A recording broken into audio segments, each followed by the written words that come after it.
dinner the other night, and we're going around the table talking about goals that we wanted to, our goals for 2023.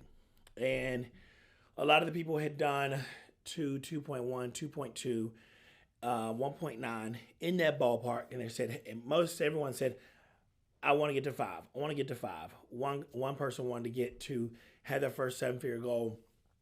A lot of the other people wanted to get to 5 million. And so I was listening to everyone, and I said, well, what did you guys do this current year? And what did you do the previous year? And people had grown by, 500,000, 600,000 a year over year. But now they wanted to go. So let's say they went from 1.2 to 2 or 1.5 to 2.5. Now they want to go from 2.5 to 5. So you want 200% growth. And that's very, very possible. My question is, why didn't you do that the previous year? And everyone said, after I'd had that $1 million year, I just said, oh my goodness, I need to chill. I don't want to be, I don't want any stress. I want to kind of relax. I don't want to be doing so much. And I find that to be the case quite often with entrepreneurs, because you hear people all the time talking about hitting a 7-figure goal. That's the goal, okay? That's it. That's the ceiling right there. And it's just like this. Imagine building a 1-story home, this beautiful ranch, and then deciding in year 2, oh, I want a 3-story house. Do you know how inconvenient that next year of living is going to be because you didn't start with the end in mind? If you would have said, hey, I want a $5 million business over the next 3 years, and then year 1's 1.2, year 2 is 2.8, year 3 is 5, then that makes sense. But when people set arbitrary goals because they've been predicated by the internet or their environment or their friends using buzzwords like 7 figures and millionaire this and millionaire that, you find yourself falling short, thus creating the inability to win back-to-back seasons. One of the things that I love about, the Lakers, I think it was the 88-89 Lakers, the Bulls went on a three-peat, then they had a season off, then they went on another three-peat. It's one thing to win. It's a whole nother thing to win back to back. And then it's a whole nother thing to win back to back to back. Because you're constantly, not only are you losing, so we think about teams, they're losing people. People are aging out. People are getting injured. They're having to acquire new talent to fill gaps. And they're having to take young talent and mature them. That's the same thing happening to you as an entrepreneur. If you're in business in 2022, trust me. And if you were in business in 2021, just Instagram alone, that platform is extremely different. You could have went live in 2021 and started making money just like that. 200, 300, 400 people on your live. You go live now, you're lucky if your mom signs on. The algorithm might not even know. It'll tell you that's not your mom anymore.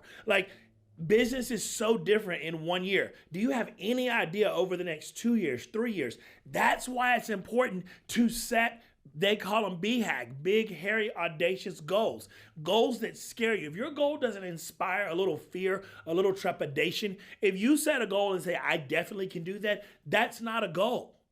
Okay? That's an arbitrary stopping point. It's a rest area on the way to what should be a goal, but you're going to find yourself resting and staying there overnight, and everyone else is on the main road and they're just flying past you. And then you wake up one day and go, why am I still here? Why am I not further down the road? Because you were too busy thinking about resting. Guys, you can build a 7-figure, 8-figure, 9-figure business and not lose your mind. Quit avoiding stress. Stress is not bad. Okay? How stress transmutes. What we allow stress to turn into can be bad. If you're like, oh my God, I'm so stressed that I can't eat, or I'm so stressed that I'm eating out all the time. Well, yes, stress didn't cause you to gain weight. Eating out all the time and neglecting your health caused you to gain weight. So you have to understand stress isn't bad. Where do we direct that stress? What do you do with that stress? So if you're going to set a goal, you have to understand there's stress or pressure that is going to come along with that goal. So number one, don't set arbitrary goals, okay?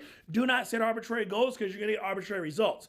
And number two, set goals that inspire trepidation, fear. They just make you pause and go, oh, make your butt tighten up just a little bit. Go, can I really do that? I think I'm going to need some help. I'm going to need some guidance. I'm going to need some people around me to get that done. That's a good thing, okay? So you look around you, you go get the talent, you go get the skill set, you go get the contractors, get the help, the employees, and you start building to accomplish that goal.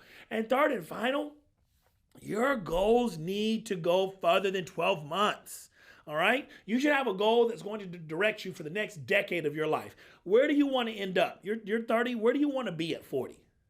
Do you really want to be retired? Do you want all assets paid off? Do you want to be diversified in your entrepreneurial portfolio, your investment portfolio? Well, how do you want your parents to look, your grandparents to look, your children? Do you want trust funds fully funded? Do you want your grandchildren who aren't even born yet to have everything that they need? What do you want over the next decade? And then when you start dialing that back to 5 years, 3, 2, 1, it's much easier to wake up every day to understand, no, this isn't stress. This is just the pressure of wanting more for my life than the previous generation wanted for theirs. And there's nothing wrong with that. You don't have to feel bad for that. You don't have to hustle for that. What you have to do is you have to stay focused and focus only on that thing. And everything that stands between you and that thing, you need to set it to the side.